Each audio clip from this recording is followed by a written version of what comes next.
الحمد لله كفى وسلام على عباده الذين اصطفى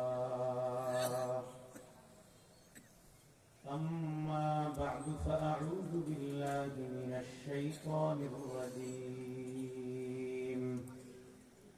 بسم الله الرحمن الرحيم الذين آمنوا وتطمئن قلوبهم بذكر الله ألا بذكر الله تطمئن القلوب اللهم صل على محمد وعلى آل محمد كما صليت على إبراهيم وعلى آل إبراهيم إنك حميد مجيد اللهم بارك على محمد وعلى آل محمد كما باركت على إبراهيم وعلى آل إبراهيم إنك حميد مجيد اللهم إني أعوذ بك من شر لساني ومن شر سمعي ومن شر بصري ومن شر مني الفلاح যুব সমাজ বনানী মোড় চরশুলাকিয়া কিশোরগঞ্জের উদ্যোগে 13তম বার্ষিক শানে রিসালাত সম্মেলনের প্রথম দিনের সম্মানিত সভাপতি মাওলানা আব্দুল্লাহ আল হাসান কাসিমি খতিব বাইতুল ফালাহ ভুইয়াবাড়ি জামে মসজিদ চরশুলাকিয়া প্রধান মেহমান আল্লামা ইমদাদুল্লাহ শেখুল হাদিস আল জামিয়াতুল ইমদাদিয়া খতিব ঐতিহাসিক শহীদি মসজিদ কিশোরগঞ্জ গুরুত্বপূর্ণ আলোচনা করেছেন বন্ধুবর যার সাথে একসাথে পড়ার সৌভাগ্য আল্লাহ দান করেছেন বিভিন্ন বিষয়ে যিনি খুবই পারদর্শী একজন ব্যক্তি বিশেষ করে বাতিল সম্প্রদায়ের বিষয়ে যিনি মজবুত জ্ঞান রাখেন এবং যে কয়েকজন মানুষ আমাদের দেশে বাতিলের বিরুদ্ধে মাঠে ময়দানে লিখনি এখন বলার মাধ্যমে যারা নিয়মিত লড়াই করে যাচ্ছেন তাদের অন্যতম শ্রদ্ধেয় ভাই মুফতি রিজওয়ান রফিকি দামাত বরকাতুহুল আলিয়া আলোচনা করেছেন মুফতি ইসমাইল বুখারী কাশের পবিত্র কোরআন থেকে তেলাওয়াত করেছেন বিশ্বজয়ী হাফেজ মাওলানা নাজিমুস সাকিব উপস্থিত হযরত উলামায়ে কেরাম মুসলমান ভাইরা আল্লাহ তাআলার দরবারে শুকরিয়া আদায় করছি আল্লাহ আমাদেরকে এই মাহফিলে উপস্থিত হওয়ার তৌফিক দান করেছেন বলে আলহামদুলিল্লাহ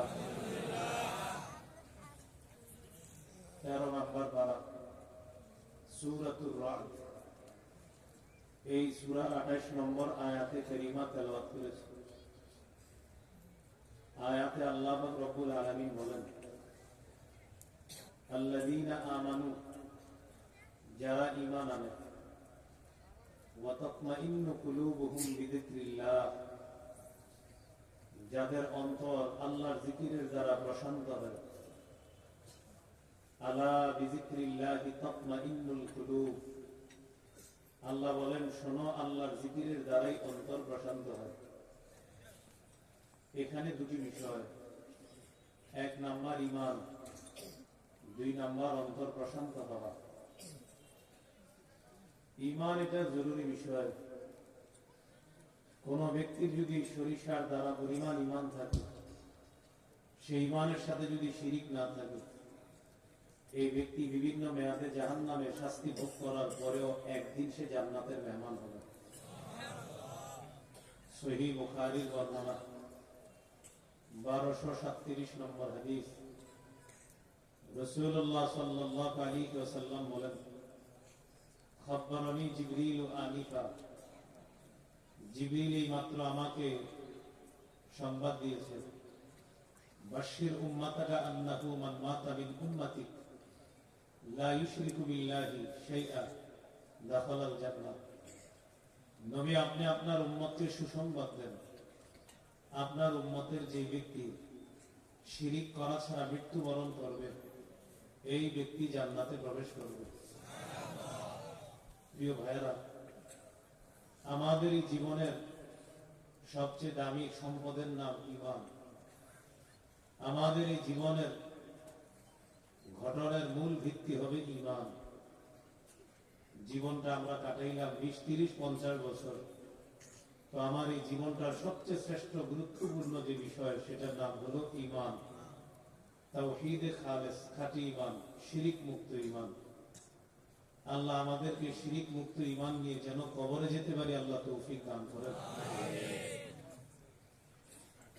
2 নম্বর বিষয় আয়াতের মধ্যে, ওয়াতাতমাইন্নু কুলুবুহুম বিযিকরিল্লাহ,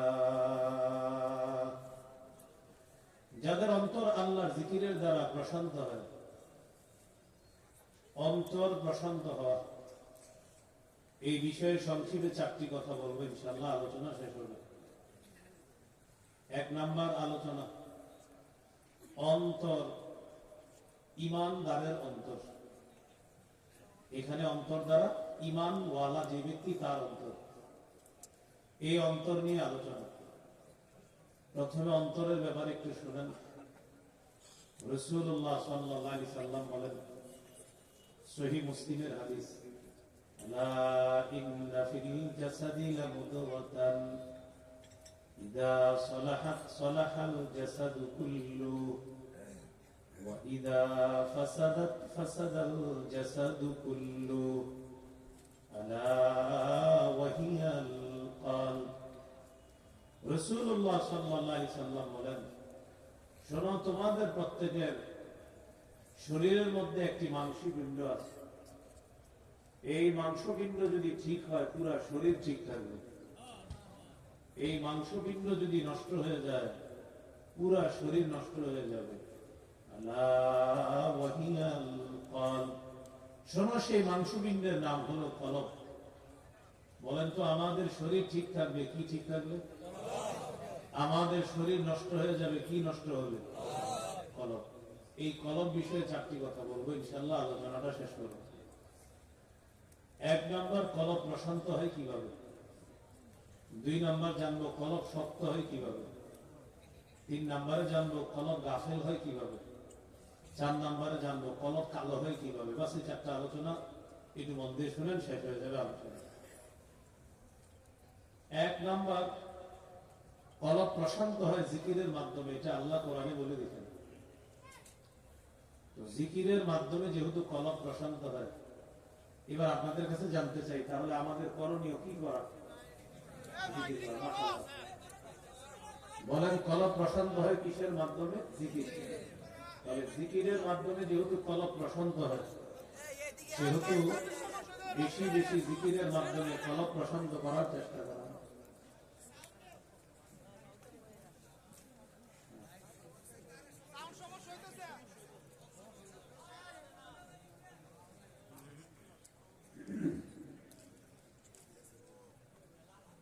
রাসূলুল্লাহ সাল্লাল্লাহু আলাইহি ওয়াসাল্লামের হাদিসের মাধ্যমে আমরা জানলাম, কলব যদি নষ্ট হয়ে যায়, শরীর নষ্ট। কলব ঠিক থাকলে শরীর ঠিক। কলব সম্পর্কে আমরা 4টি বিষয় জানবো। 1 নম্বর, কলব প্রশান্ত হয় জিকিরের মাধ্যমে। সূরা আহজাবের 41-42 নম্বর আয়াতে আল্লাহ বলেন, ইয়া আইয়ুহাল্লাযীনা আমানু যকুরুল্লাহা যিকরান কাসীরা ওয়াসাব্বিহুহু বুকরাতাও ওয়া আসীলা। হে ঈমানদারগণ, তোমরা বেশি পরিমাণে আল্লাহর জিকির করো, সকাল সন্ধ্যা আল্লাহর তাসবিহ পাঠ করো, আল্লাহর পুত পবিত্রতা বর্ণনা করো সকাল সন্ধ্যা। বেশি পরিমাণে আল্লাহর জিকির করো, সকাল সন্ধ্যা আল্লাহর তাসবিহ পাঠ করো। বেশি জিকির কেন করব? সূরা জুমআর 10 নম্বর আয়াতে আল্লাহ বলেন, واذكروا الله كثيرا لعلكم تفلحون। তোমরা অধিক পরিমাণে আল্লাহর জিকির করো, তাহলে তোমরা সফল হয়ে যাবে। এটা শ্রোতাদের দিকে ঘুরে দিবে, শ্রোতাদের দিকে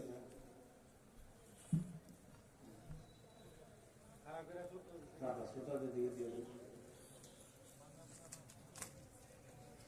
মেশিনারি জিনিস তো সবাই আপনারা একসাথে বললে আবার পরে লেগে যাবে।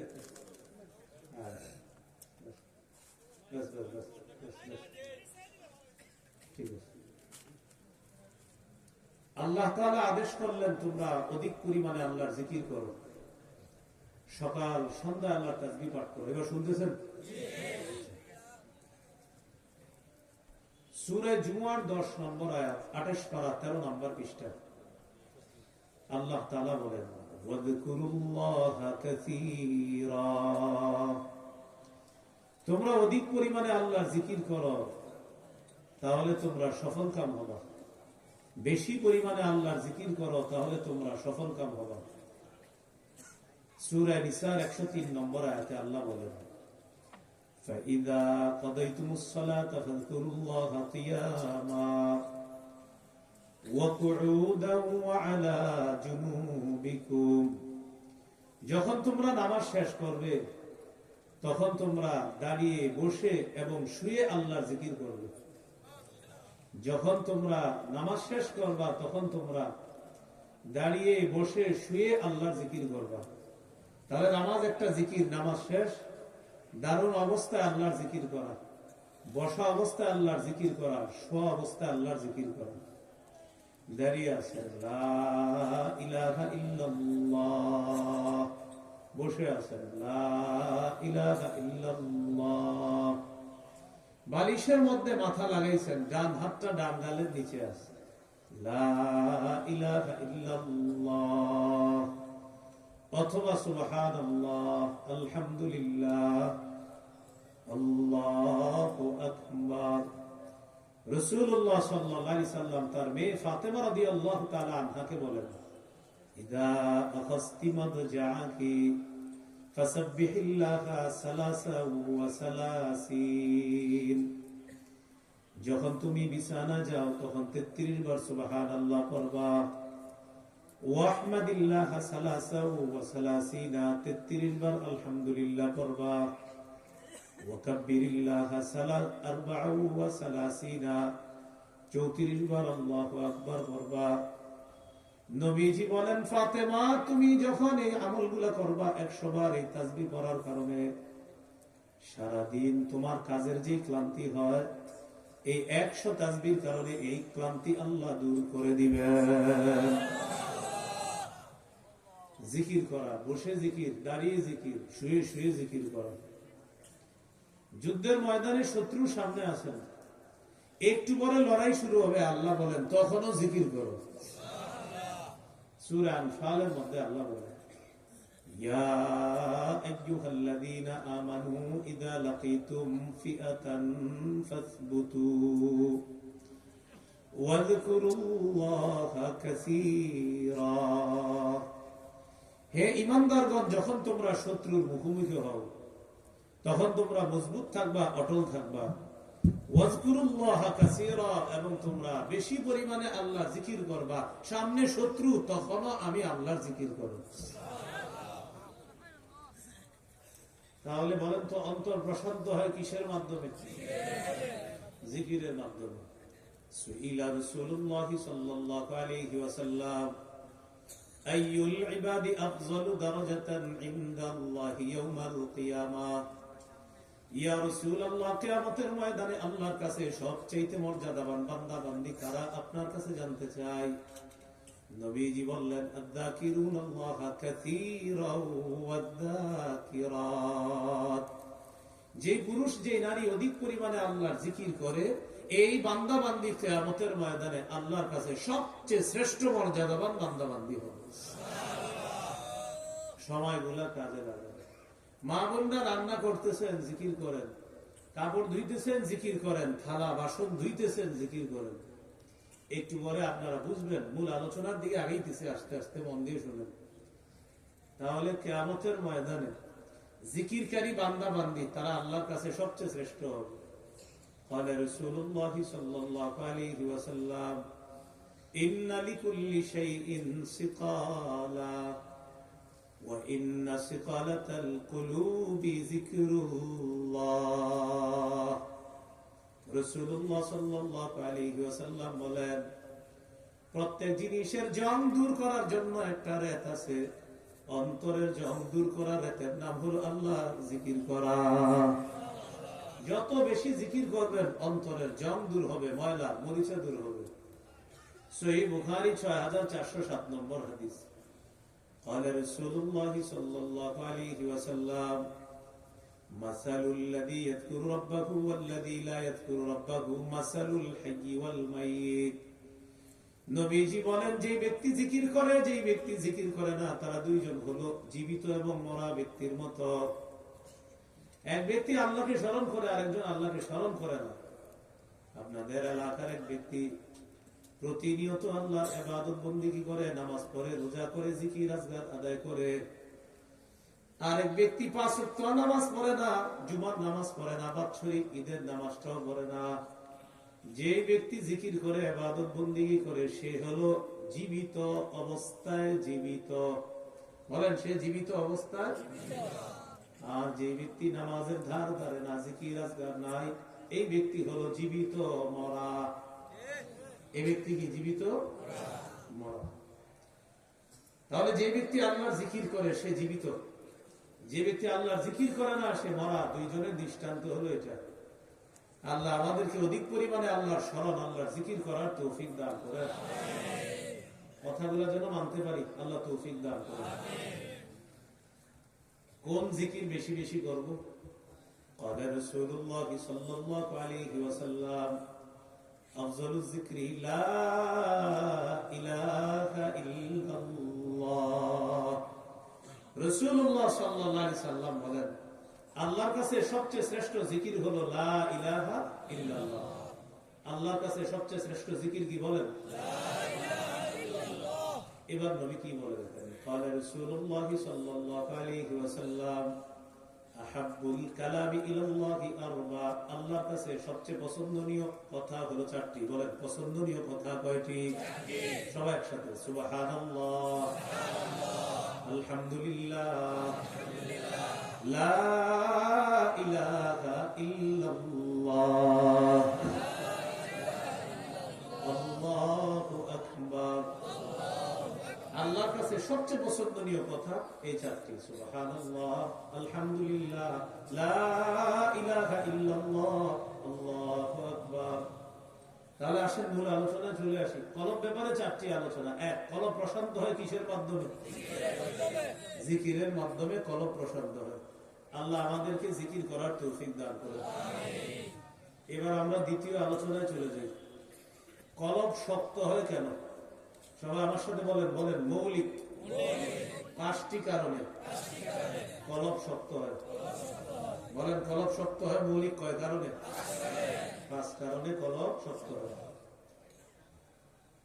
এই আলোচনাটা খুবই মনোযোগ দেন।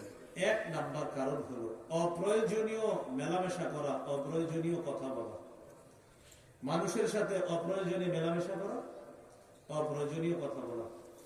আমাদের দেশে এমন একটা সময় চলতেছে বা আরেকটা সময় আসতেছে খুব তাড়াতাড়ি, মানুষ রাত 3টা-4টা পর্যন্ত শুধু শুধু চা দোকানের সামনে আড্ডা মারবে, শুধু শুধু মানুষ মানুষের সাথে অপ্রয়োজনীয় কথা বলবে, শুধু শুধু মানুষ তার সময়গুলো নষ্ট করবে। মানুষ সামাজিক ভাবে বসবাস করার জন্য অন্যের সাথে মেলামেশার প্রয়োজন আছে, কথা সন্দেহ নেই কোনো, কিন্তু অপ্রয়োজনীয় মেলামেশা, অপ্রয়োজনীয় কথা বলা যাবে না।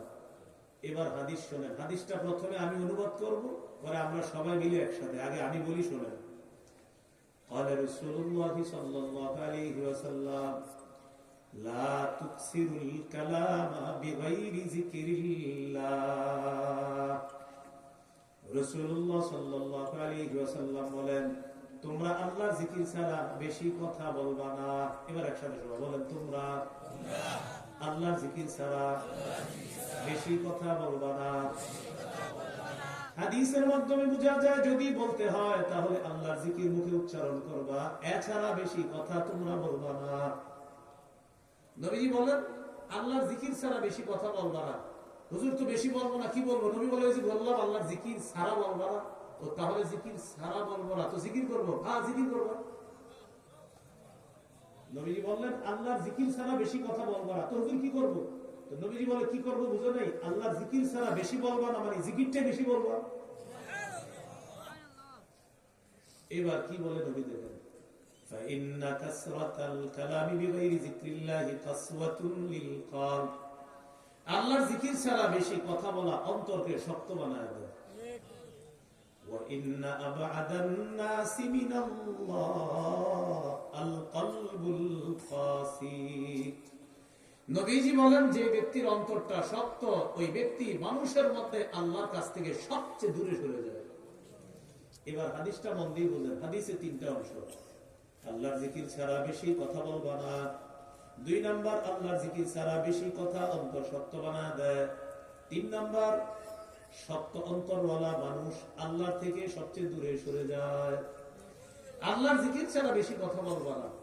আল্লাহর জিকির ছাড়া বেশি কথা অন্তর শক্ত বানায় দেয়। শক্ত হৃদয়ের মানুষ আল্লাহর থেকে সবচেয়ে বেশি দূরে সরে যায়। আল্লাহ আমাদের সকলকে কিছু যদি বলি সেটা যেন জিকির হয়, এছাড়া অনর্থক কথা অনর্থক মেলামেশা থেকে আল্লাহ আমাদেরকে হেফাজত করেন। তাহলে বলেন জবানে উচ্চারণ করলে কি করব? এবার আরেকটা হাদিস শুনেন। قال رسول الله صلى الله عليه وسلم كل كلام ابن آدم عليه لا له। নবীজি বলেন আদম সন্তানের যত কথা আছে সব তার বিরুদ্ধে।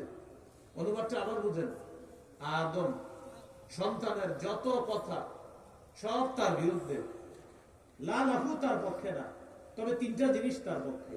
ইল্লা আমরুন বিমারুফ, সৎ কাজের আদেশ এটা তার পক্ষে।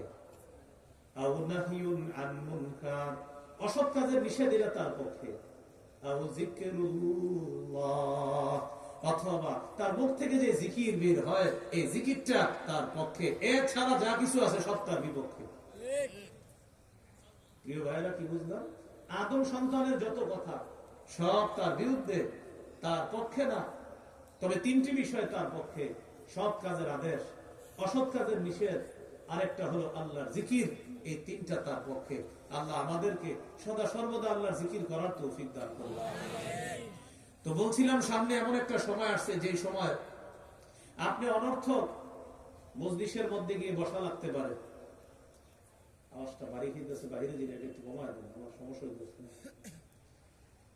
তো রাসূলুল্লাহ সাল্লাল্লাহু আলাইহি সাল্লামের হাদিস থেকে আমরা জানলাম অপ্রয়োজনীয় মেলামেশা, অপ্রয়োজনীয় কথা এটা নিষেধ, এটা করা যাবে না। এবার আপনাদেরকে আমি পার্সোনাল একটা বুদ্ধি দিই।